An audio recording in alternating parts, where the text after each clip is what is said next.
नमस्कार मित्रांनो, मी सौरभ. तुम्ही जर काँग्रेस किंवा भाजप कोणाचेही समर्थक असाल तर हा व्हिडिओ बघू नका. कारण ह्या व्हिडिओमध्ये या दोन्ही पक्षांनी देशाची कशी वाट लावली आहे आणि ते विद्यार्थ्यांनी जनतेचा कसा वापर करत आहेत हे मी सांगणार आहे. सर्वप्रथम मी माझी वैयक्तिक भूमिका स्पष्ट करतो की माझा विद्यार्थ्यांच्या आंदोलनाला पूर्ण पाठिंबा आहे. त्यांच्या मागण्या पूर्णपणे रास्त आहेत. म्हणजे जर नीटचा पेपर लीक झाला असेल तर शिक्षण मंत्र्यांनी त्याची नैतिक जबाबदारी स्वीकारून राजीनामा दिलाच पाहिजे. सरकारने किंवा अगदी राष्ट्रपतींनी देखील यात हस्तक्षेप करून NTA म्हणजे नॅशनल टेस्टिंग एजन्सी जी नीटची परीक्षा घेते त्या संस्थेची सखोल चौकशी केली पाहिजे आणि त्यात देखील जे कोणी दोषी असतील त्यांच्यावर देखील कारवाई झाली पाहिजे. पण आता प्रश्न येतो की माझ्या व्हिडिओचे टायटल असे का? राहुल गांधींनी स्वतःचा फायदा दिसताच हे आंदोलन हायजॅक केले आहे का? हो, आणि मी असे का म्हणतोय ते जाणून घेण्यासाठी हा व्हिडिओ शेवटपर्यंत नक्की बघा. गेले 20-25 दिवस भारतातील एक महान सायंटिस्ट सोनम वांगचुक हे जंतर मंतरवर आंदोलन करत आहेत. त्यानंतर त्यांनी उपोषणाला देखील सुरुवात केली. त्यांच्यासोबत आंदोलनाच्या सुरुवातीला फक्त कॉकरोच जनता पार्टी होती. जसजसे दिवस गेले तसा त्यांना इतर छोट्या छोट्या संघटना, प्रादेशिक पक्ष आणि विविध विद्यार्थी संघटनांचा पाठिंबा मिळत गेला. त्यानंतर अचानक उपोषणाच्या 20व्या दिवशी दिल्ली पोलिसांनी सोनम वांगचुक यांना हॉस्पिटलमध्ये हलवले. अगदी फिल्मी स्टाईलने त्यांच्या पांढरं कापड लावून त्यांना उचललं आणि त्यानंतर विद्यार्थ्यांनी सोमवारी संसदेवर मोर्चा काढला. मोर्चावर पोलिसांनी लाठीचार्ज केला, अश्रुधूर सोडले आणि खूप अत्याचार केले. त्याचा जितका निषेध करावा तितका कमीच आहे. त्यानंतर मात्र देशातील अनेक भागातून युवक युवती दिल्लीमध्ये जमा व्हायला लागले आणि आंदोलन अजून व्यापक व्हायला लागले. वेगवेगळ्या प्रादेशिक पक्षांनी आंदोलनाला सक्रिय पाठिंबा दिला. जेनजीने अगदी आम्ही दिल्ली पोलिसांचा मार खाण्यासाठी येतोय अशा आशयाचे रील्स बनवले, स्टोरीज ठेवल्या, पोस्ट केल्या आणि तोपर्यंत आंदोलनाची धग इतकी पसरली की दिल्लीत हजारो लाखो लोक एकत्र आले. तोपर्यंत राहुल गांधी कुठे होते? कुठेही नाही.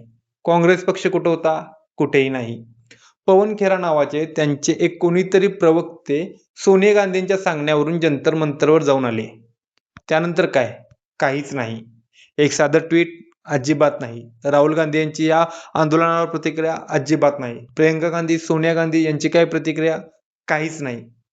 कायम आपल्या सर्वांच्या सोबत असणारे काँग्रेसचे प्रवक्ते कुठेच दिसत नव्हते.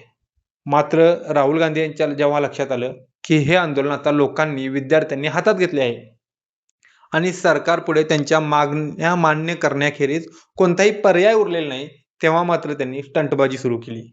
हो, स्टंटबाजी सुरू केली. गेली काही वर्षे ते नेहमीच संविधान आणि राज्यघटनेबद्दल देश-परदेशात बोलत असतात. काही वेळा बरोबर बोलतात, काही वेळा चुकीचे बोलतात. पण त्यांनी आज त्याच राज्यघटनेला हरताळ फासण्याचे काम केले आहे. त्यांना माहिती होतं की जर ते राज्यघटनेप्रमाणे जंतर मंतरवर आंदोलकांना, विशेषतः अभिजित दिपकेला भेटायला गेले असते तर तो हिरो झाला असता. कदाचित पुढचा अरविंद केजरीवाल देखील झाला असता. ह्या भीतीने त्यांनी काय केले? आपले काही सहकारी आणि प्रियंका गांधी यांना घेऊन थेट पंतप्रधानांच्या निवासस्थानी गेले. आता इथे एक गोष्ट लक्षात घेण्यासारखी आहे की ते विरोधी पक्षनेते आहेत. म्हणजेच काय? तर ते देशातील 140 कोटी लोकांचा आवाज आहेत. त्यांनी राज्यघटनेतील सर्वोच्च घटक म्हणजेच पंतप्रधान यांच्या सुरक्षेला धोक्यात आणले. आता तुम्ही म्हणाल यानं राहुल गांधींचं पंतप्रधानांच्या निवासस्थानी जाण्याने पंतप्रधानांची सुरक्षा कशी धोक्यात आली? मित्रांनो, आपल्या देशाच्या 78 वर्षांच्या इतिहासात कधीही राष्ट्रपती किंवा पंतप्रधानांच्या निवासस्थानी कोणत्याही प्रकारचे आंदोलन झालेले नाही. समजा राहुल गांधी ज्यावेळेला पंतप्रधानांच्या निवासस्थानी पोहोचले काही आंदोलकांना घेऊन, तेव्हा जर त्यात काही देशविघातक जर गोष्टी असत्या आणि त्यांनी जर त्याचा गैरफायदा घेतला असता आणि पंतप्रधानांच्या सुरक्षेला धोका निर्माण झाला असता तर आपली आंतरराष्ट्रीय स्तरावर किती नाचक्की झाली असती. पण राहुल गांधी आणि त्यांना सल्ला देणाऱ्या लोकांना हे माहिती होतं की जर राहुल गांधी जंतर मंतरवर गेले असते तर तो त्यांचा आंदोलनाला दिलेला एक पाठिंबा ठरला असता. त्यामुळे त्यांच्यावर कोणतीही कारवाई झाली नसती आणि त्यांना हवं ते फुटेजही मिळालं नसतं.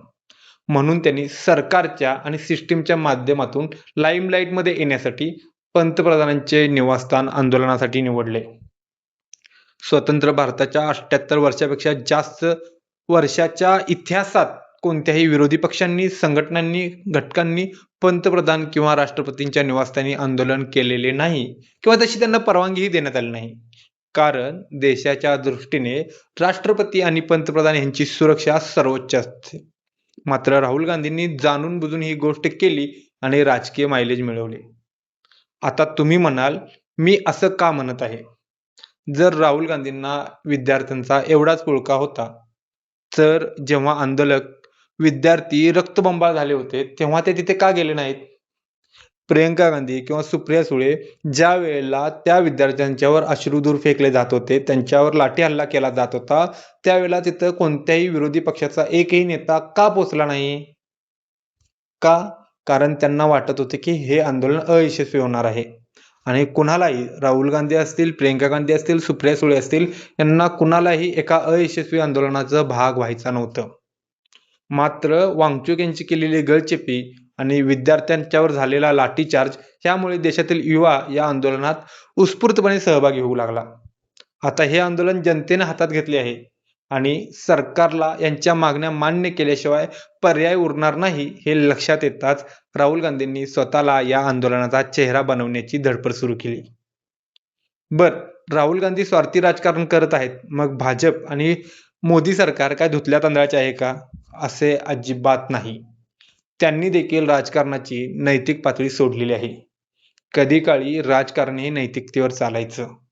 ह्याच भाजप पक्षाचे माजी पंतप्रधान अटल बिहारी वाजपेयी म्हणजे राजकारणाच्या नैतिकतेचा महामेरू. पण आजची भाजप म्हणजे नैतिकता सोडलेली अशी पार्टी जिच्यासाठी सत्ता हेच सर्वोच्च ठिकाण आहे. त्यांनी देखील राजकारणात इतकी पातळी खालावली आहे की कधी काळी राजकारण नैतिकतेवर चालायचं हे इतिहासात जमा झाले. आता मात्र ते पैसा, युगो आणि स्वार्थासाठी चालत आहे.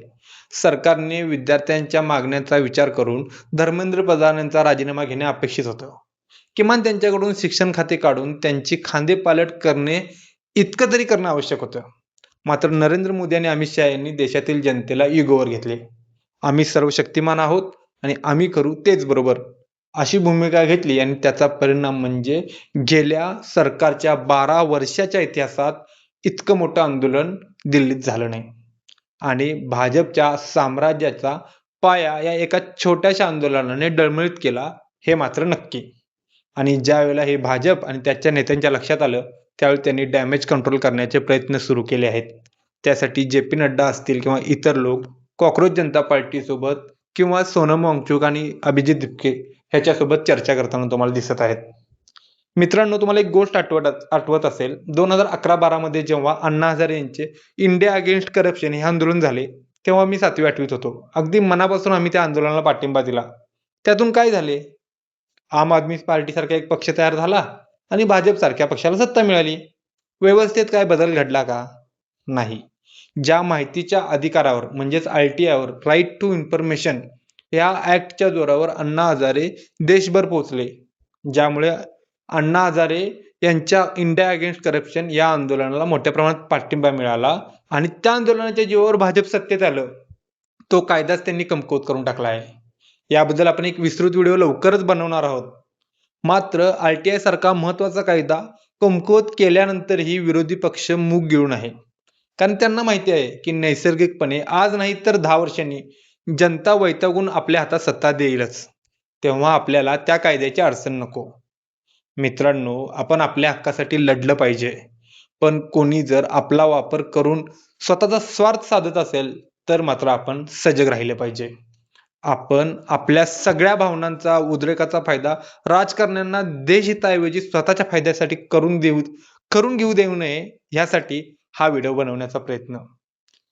आपण आपल्या देशासाठी, समाजासाठी जितकं झटतो त्याचा 1% हे राजकारणी झटत नाहीत. आपण देशहिताऐवजी ज्यावेळेला नेते स्वतःचा फायदा करून घेण्यासाठी जनतेचा वापर करून घेतात, तेव्हा समजायचं की आपला देश चुकीच्या दिशेने चालला आहे. बाकी नरेंद्र मोदी यांनी धर्मेंद्र प्रधान यांचा राजीनामा घेतलाच पाहिजे. मात्र राहुल गांधी यांनी देखील आता विरोधी पक्षनेता म्हणून देशासाठी प्रामाणिक काम केले पाहिजे. सरकारने देखील या मागण्यांकडे लक्ष दिले पाहिजे. अन्यथा ही फक्त सुरुवात आहे आणि भाजपचे पतन निश्चित आहे. तुम्हाला काय वाटतं? राहुल गांधींनी जे काय केलं ते बरोबर आहे की ते फक्त स्वतःच्या राजकीय फायद्यासाठी या आंदोलनात उतरले आहेत? हे कमेंट्समध्ये नक्की सांगा आणि तुमचा या आंदोलनाकडे बघण्याचा काय दृष्टिकोन आहे तेही सांगा. आणि अशाच निपक्ष मांडणीसाठी आपल्या चॅनेलला सबस्क्राईब करायला विसरू नका.